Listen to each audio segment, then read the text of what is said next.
Hi guys, welcome back once again. Advice for today's paano didisiplinahin ang anak. Ganito po yun, may 2 ways po tayong dapat disiplina sa ating mga anak. Ganito, number 1, ito yung pagpapalo, pero wag naman parang tinutorture nyo na yung anak nyo. Ay, wag naman ganun. Child abuse na tawag doon. Ang pagpapalo, dampi, ay hindi naman ganong kalakasan. Dampi lang.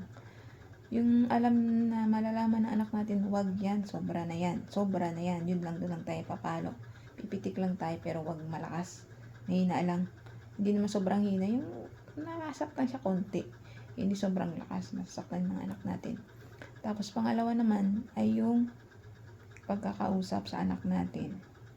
Pag kinausap natin yung anak natin na masinsinan, at nakinig siya, di maganda, good news. At kapag hindi naman nakikinig, at paulit-ulit yung ginagawang mga maling gawa ng anak natin, na paulit-ulit, nananakit ng kalaro nila, nanununtok, namumukpok, nabubugbog ng mga kalaro nila, mga classmate nila, doon natin disiplinahin, paluin.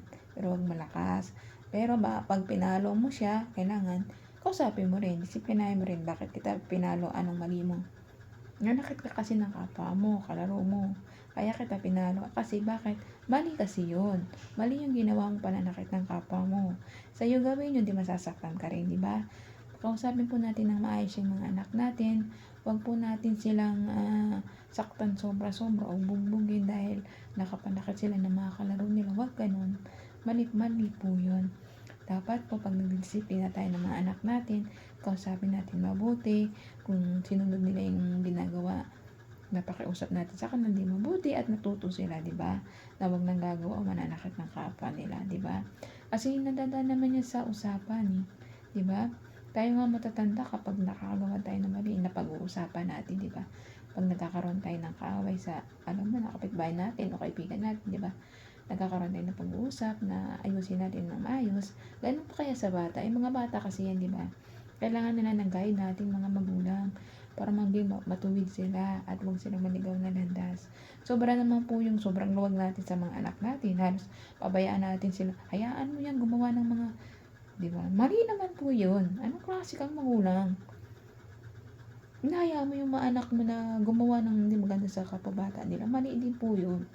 Huwag ganon. Disiplina na konti. Konting pitik, konting advice, konting payo. Na wag gawin yung mga ganong bagay na makakapanakit sa kapatao nila, kapabata nila. Mali po yun. Lalong-lalo na kapag may mga anak kayo na nag-aaway-away, kausapin nyo na huwag sila mag-away-away dahil sila lang magtutulungan bandang muli, di ba? Pag nawala ka, namatay kayo, sila lang din naman magtutulungan, di ba? Hindi mag-aaway-away pa kayo na so, kunting issue lang, ibigay na malaking deal, hindi na kayo nag-uusap. Parang ako lang, di ba? Sa ate ko, hindi na ako nakausap, hindi mo na hindi mo, wala naman sa akin yung, siya lang naman hindi nagkakausap sa akin. Pero ako, open naman akong kausapin niya. Pero siya lang nagtatampo. Naayaan ko na lang, baka masama pa loob sa akin. Kaya, bilang isang magulang, mag-usap kayo na, usapin niyo yung anak niyo na mabuti para hindi sila gumawa ng anumang masama para sa mga kalaro nila. Kaya nga dito na ako advice. Ingat po tayong lahat.